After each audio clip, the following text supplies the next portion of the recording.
Walk me through what happened in the Dolphins locker room, best you can tell, yesterday.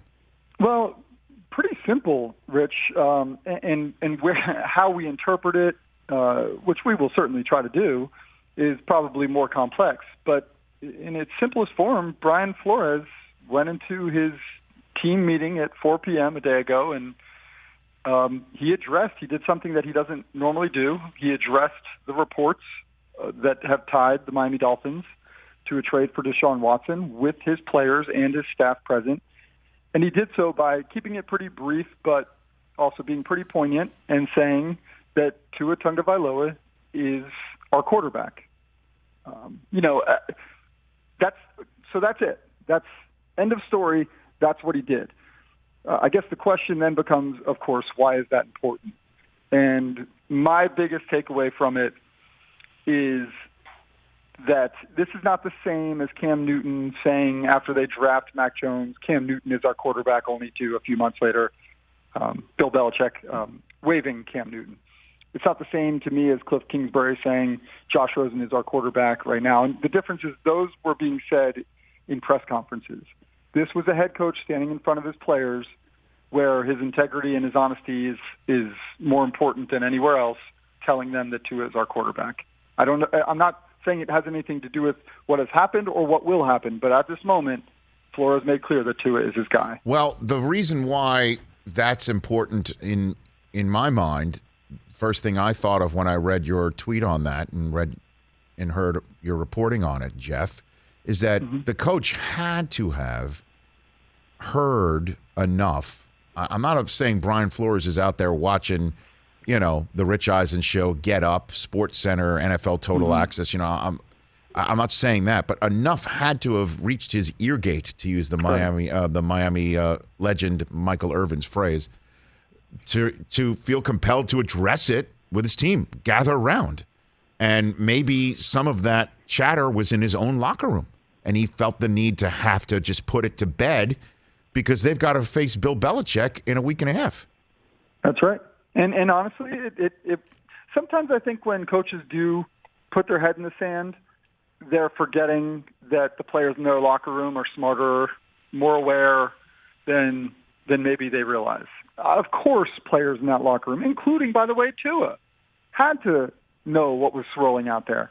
And one of the things that I made clear on Twitter and have in subsequent reports is that this is not intended, what I'm saying here is not intended to dispute, for instance, what Charles Robinson, someone who I respect greatly and have known for a long time, what he reported.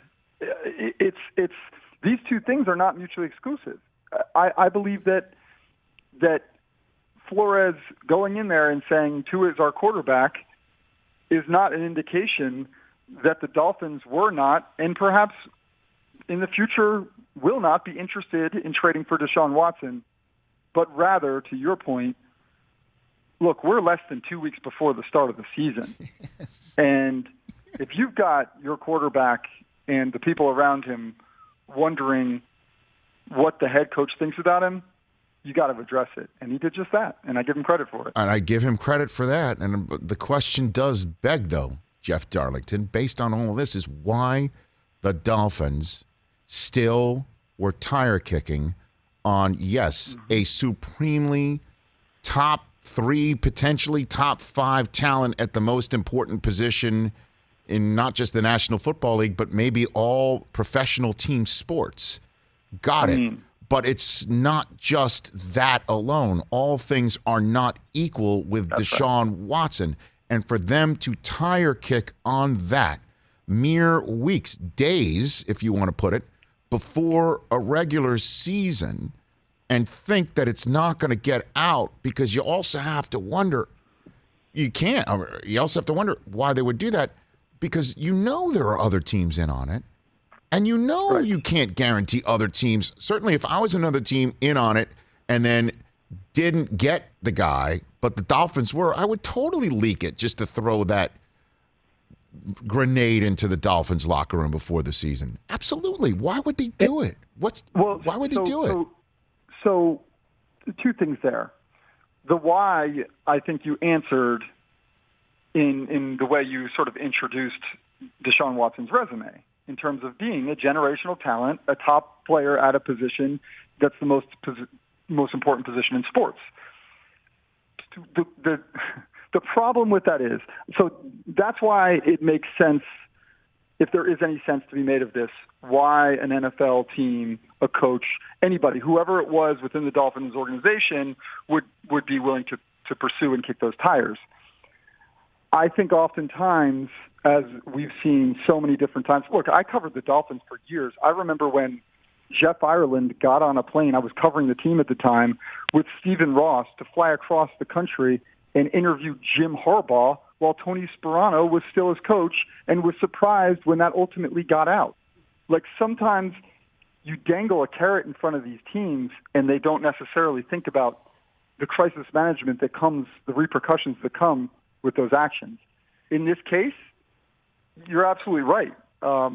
There is so much more to Deshaun Watson than his resume. So the why, the only thing I can tell you is that the why there would be interest is that we're talking about a generational player, and football teams, whenever they have an opportunity to look at a player like that, they often cannot help but do it. Jeff Darlington of ESPN here on the Rich Eisen Show. And again, in light of the fact that the head coach of the Miami Dolphins felt compelled to gather the team together, based on your report, that they gathered the team together to say that the quarterback is their guy, right? That's not optimum. That's not what you want, obviously, ever, just a couple weeks before the season. Right. That said, what if it had worked? What if the trade had worked? What was the then what for the Dolphins? Like, what was the then what? That was my big question all along. I couldn't, and maybe it's not fair. I mean, maybe it is fair. I don't know. I don't know where we're at with this. But, like, to me, sitting there saying, what happens if you do make that trade? Right. You have Tua in the building. You haven't decided what's going to happen to him. The next day, there's a grand jury indictment. Deshaun Watson goes on the commissioner's exempt list, and you're looking back at Tua saying, hey, bud, you want to hop in there, take some snaps? I don't know. Maybe there's more of a plan there. You know, whatever the case, I guess at this point, we're supposed to simply say, and I'm not sure what's fair and what's not, that it didn't happen, so we don't have to cross that bridge. But I'm with you. There were certainly a lot of questions that would have come along with it. Yeah, I mean, you pointed out the grand jury aspect of it, but the more likely result over the next couple of weeks and months is one that the Texans are going to have to now deal with, which is probably why they were trying to get him off their roster. Right. Is that this thing would have hovered, and that, you know, where the Texans aren't starting him, they might, what's the word for it, Keyshawn him? I don't know if that still is the proper word for it. Just put him on the shelf somehow. Right, put him on the shelf somehow. Like, right, the Dolphins would have done that, and still Tua would have had to get in there, or they would have started him, right? And then what? So even if you get through the season and the questions of why are you starting him, like what happened, he'd be out in front of a press conference, something like that, and then or even crazier, you start him, you get through all of that, you win, and then 2022 he's not your guy because of all this stuff coming out of nowhere. I just can't compute, and I know we're moving on, and we will, because there's a big Dolphins, Patriots game, the Alabama Bowl, Tua versus Mac, but right. I still just can't move on yet, because where your reporting is about the aftermath of it not happening. What would have been the aftermath of it happening? I still don't get it. Maybe it's, and I'm not trying to be by any means, I'm not trying to excuse them or anything like that, but I guess the one thing I would say in the defense of the Dolphins is that they could have made the trade and did not. And perhaps that's ultimately the reason they didn't. Right. Was they looked at that and said, well, this really doesn't make a lot of sense. To which you would say, wouldn't you sort of be proactive in that planning, realize that, not, even pursue it to the point where other teams find out and it gets leaked out? That, I think, sometimes is the type of, do we call it crisis management, that we should think about as teams before you engage in these actions. Hey, you watched all the way to the end. Thanks for that. Watch more right here.